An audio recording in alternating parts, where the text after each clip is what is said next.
Since the inauguration, President Trump has put out many executive orders. One of them involves the removal of diversity, equity, and inclusion programs within the federal government.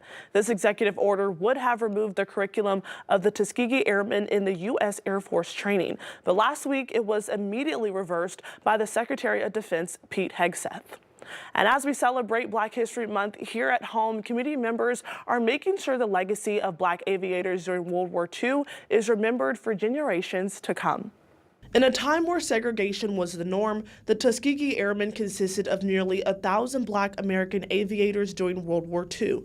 At this time, Black Americans were already allowed in the military, but they weren't allowed to train as pilots yet. During the time that the Tuskegee Airmen were founded originally, they weren't originally allowed to fly missions. Black folks were only allowed in the Army in a very servantile way, which means cooking food, peeling potatoes, secondary work. And when the United States was hemorrhaging soldiers, when they were losing soldiers left and right, they needed people to fly missions because the people that they were having to fly were not skilled enough to do it, and they end up dying. Naja K. Baptist, Director of African American Studies at the University of Arkansas, says despite racism and discrimination, the Tuskegee Airmen were still trying to fulfill their constitutional duty to engage in the military. It's important to understand the history, that they were not just a Black group of people that were flying airplanes. They got the chance to do it because they were Black. They did it because they were the most skilled aviation soldiers in the Army. And look at how many missions. Ask yourself, how many missions did they fail? None. Fast forward decades later, the Northwest Arkansas chapter of Jack and Jill of America is installing an exhibit at the Arkansas Air and Military Museum to preserve the legacy of Black aviators who shaped aviation history. So our team members, some of them did some research. They created some exhibits of different individuals, different periods of time.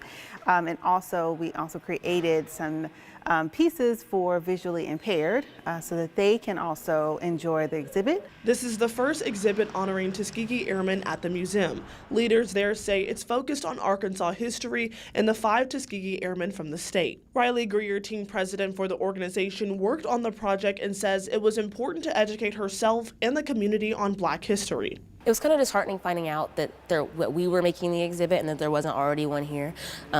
So to be able to put one in is definitely very special to me. Museum leaders say this exhibit will be up indefinitely, not just during Black History Month. Especially in the area that we're in, just because there isn't always the most education on Black history, and it's something that's being challenged right now and something that's being threatened, the ability to even learn Black history. So having it here is and accessible to our community is really great. In Fayetteville, covering news where you live, Rachel Williams, 5 News.